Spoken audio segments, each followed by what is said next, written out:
Hi, I'm Jan Harrell. I'm here at Cool Tools, and I want to tell you a secret recipe that I've got for incorporating acrylic medium into your spray. It helps a lot. Follow along. We're going to be doing a lot of spraying to make a wet surface when we start doing some of our forms that are shaped like this. And you need a lot of sift and sprays in between to get enamels to hold on this.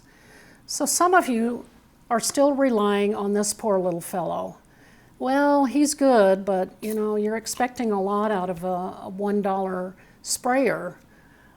I don't know where my life would be if I had not found this, 40 years ago. And I love this particular sprayer, and that's what I use all the time. I have an air gun at home, but I like this. It doesn't make as much noise as that compressor. But there's a little problem with them. This is the part that breaks. And then you say, Jan, why would you recommend this sprayer when this breaks all the time and then I have to order a new top for it or a whole new item? Well, about 2 years ago, I figured out I could put a little bit of this wonderful product, I'm sure everyone has some of this at home, E6000, put it right there where that little, do you see that little straight stem coming out? And give it enough in there that this gives it, I don't know, it's like, a diving board. And look at that. You're not going to have this thing break on you. So when you buy your first kit, put E6000 on there and let it set up. Now check the back because your can still has to fit inside of there.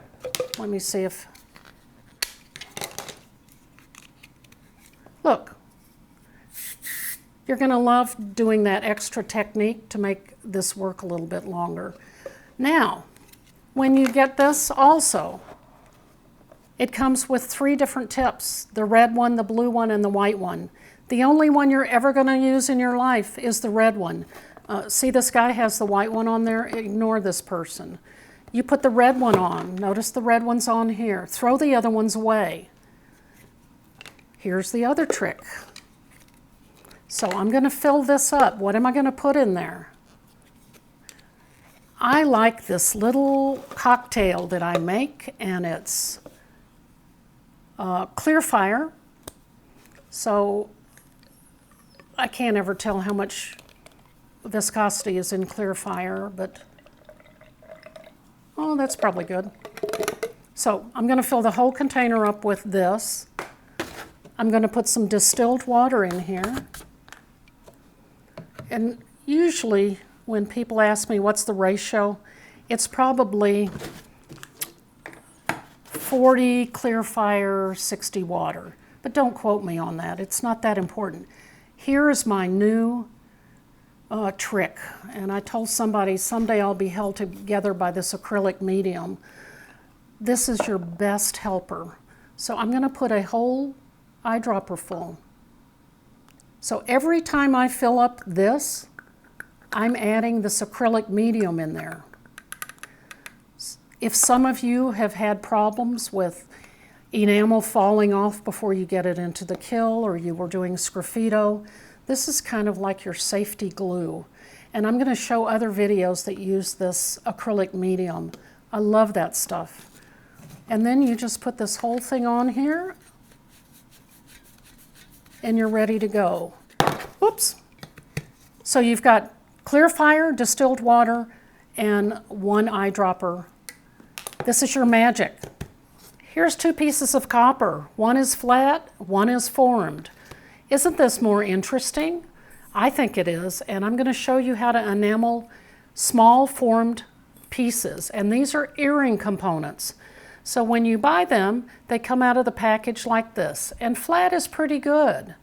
But I have domed all of these and done a little bit of forming on them. And for an earring component that's going to articulate a little bit in your ear, it's so much more fun to have something that's got a little bit of volume to it instead of just this flat. So here is a piece of fiberglass.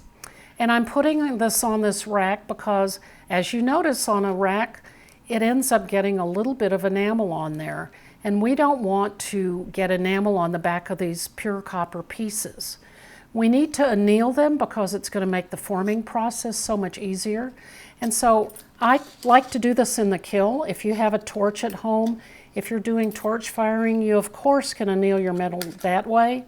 But I always have a kiln on, and I just put them in there for about 2 minutes, and then I come out and I pickle them, and then I will start the forming process for you. So when I'm doing kiln annealing, I stay between 1,000 degrees and 1,100. It's not real critical, but you don't need to go any higher than 1,100. You're just forming kind of a thick black oxide down here. For this amount of material going in there, I would probably leave it in for 2 minutes at 1,000 to 1,100 degrees. So we have just finished annealing the copper blanks, and I'm going to tell you that you need to put them in the orientation that they're going to be, because you don't want them to look like that. You want them to actually be mirror opposites. So I'm not cleaning them up right now because I may get them a little bit dirty while I'm doing this hammering, so don't do double duty on this. I'm going to bring it over to this nice little shape here, and I may go up to this one, but I'm going to check it here. Wood to wood is the most gentle on your copper pieces when you're forming. And doesn't that give a much better look than the flat piece?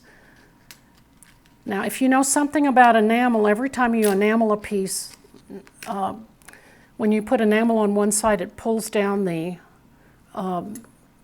metals. So if you really want a high dome, you need to dome it more initially. But those are pretty good for a nice little shape on these. And I'll do the same for these. These don't need mirror opposites, so I don't have to worry so much, but these do. And then this one won't fit in there. So that's when I get out this big wooden mandrel, and I can finger press it, but it gets a little bit of a crease in here, and I want that to be a nice transition.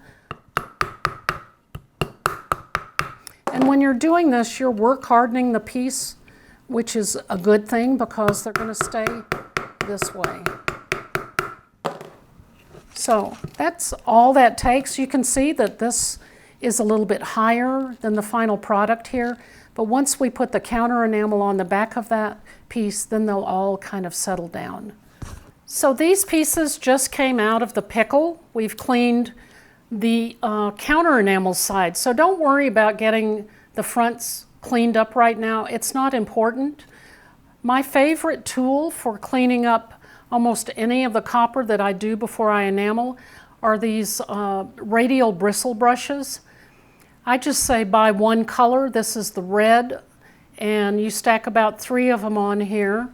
I like that it's not adding any compound or anything to the piece, and you can just go over and just give it that bright shine. The 3M wheels are radial bristle brush, and just buy a whole bunch of one color and use them all the time. I've also taken the time before you got back to me to put a surfactant on all of these. Now, if those of you are trying to actually make money making jewelry, you need to do stuff in mass and do a lot of pieces at one time. I've got these ready to go. I've got the surfactant on them. I have a base color. I suggest if you're never going to show the back of the piece, like these earrings, just make it black. Counter enamel should be a dark enamel that you're pretty sure will never fire out, because you don't want to have to deal with it ever again. I like the black. Dark blue is pretty. You have to be aware that you can't put very much enamel on here. You still have to cover it enough to get full coverage, but these are very small areas, so you have to be extra careful about how much information you put on that. This one is done, so I'm going to put it over here, but let me show you. We're going to spray, and we're going to use the handy sprayer, spray off to the side so I don't contaminate any of this enamel. And on curved pieces like this, we just don't do it straight up and down. So when the grains fall, they fall perpendicular to the piece. So I need to rotate my hand And that means I get a whole lot of enamel on my hand. But I'll deal with that in just a minute. One more spray, because one doesn't do it. So I don't know if you can tell over on this side, it's a little bit lighter over there, so I'm going to attend to that first and come back over. I'm going to put this piece over here, and look at all that enamel I have on my hand. If I pick up this next piece, I'm going to contaminate the back. So I've decided a bowl of water over to the side just to clean my hands so I can continue on with my process. Works out really well. So I'm going to do all of these. Another thing about working on curves, since we're going to work our way up to the plate forms, if you spray too much and the enamel starts to roll, which I'm not going to show you that because that's a beginning technique, you just need to rinse all of this off and start over. You will see those roll lines in the next piece. So I'm putting a lot of wet down here. Wet can't go in the kiln. So this whole piece needs to be dried, and I like the fact that I can have it on this little piece of fiber cloth, and that means the other side is going to be pretty. So let me dip my hand again, and let me continue on with these. So when we're doing counter enamel with black, which is a lead-free enamel, we want that counter enamel to really be fired into a very smooth thickness, so the back of it won't chip off. So I have the kiln, it is set at 1470, and we're going to go in, even for these small pieces, for about 3 minutes till we get a beautiful smooth coat on there. I love this piece of fiber cloth because I can put all those pieces in at the same time. Now when we start working on the front of the piece, we're going to have to do something different because they need to be suspended. And we'll be working on something that looks kind of like this, and each of the earring components will fit on here. This is a great little tool because you can get 4 pieces fired at the same time, and you know, it's well made. Any of these trivets that you purchase from Cool Tools are going to last a lifetime. They're really well made products, and you got to have kiln furniture to go into the kiln. There's a ceramic surface on this side that I'm going to unload the pieces on. And remember, the other side has no counter enamel or anything on it. So what's going to happen is all that copper is going to form an oxide on there, and it's going to drop off. You want that kind of in the dirty area that you can clean up later. Every time copper goes in the kiln and it's not coated with enamel, it creates fire scale. And you want that stuff mostly out of the way. You don't want it in the kiln, and you don't want it in your enamels. So let's see, I think we've been in there, a minute and a half, 2 minutes. Oh, that looks great. Ooh, look at those babies. So it's kind of nice to get 8 pieces done in one firing.